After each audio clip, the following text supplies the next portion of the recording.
Nossa missão está para garantizar que os visitantes no último trajeto de vacação, na experiência no nosso aeroporto está agradável e dia aqui nós enfocar também a diferente opção e também preocupação com o expressar referente a linha largo que tem o trajeto largo que tem que encaminhar for o momento que você check-in até que você gate. É importante para nós realizar que os visitantes a última experiência, a experiência que nós queremos com de nosso aeroporto e nós enfocar e canalizar toda nossa energia junto com o intermanagement team, junto com a junta de supervisão novo que a apontar, junto também com o acionista maioritário, nós enfocar e canalizar nossa energia também para nós criar solução para a problemática aqui e também para aliviar a linha largo e garantir que a experiência que os visitantes têm no nosso aeroporto é agradável, harmonioso, de qual que não abandonar Aruba e vai back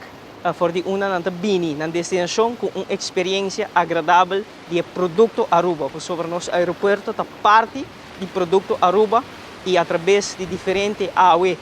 nós temos recorrido do aeroporto, nós visitamos cada ponto que está onde tem aspecto de melhoração, que nós queremos aliviar, que nós queremos canalizar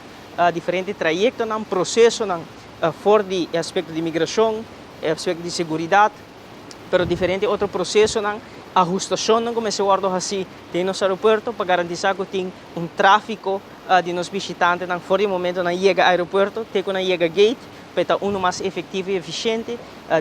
aqui nós vimos com mais anúncio e mais informação com nós por melhorar o processo aqui tem aspecto de qual que vai envolver tecnologia para também tem outro aspecto onde o intercâmbio de informação entre diferentes departamentos, na maneira departamento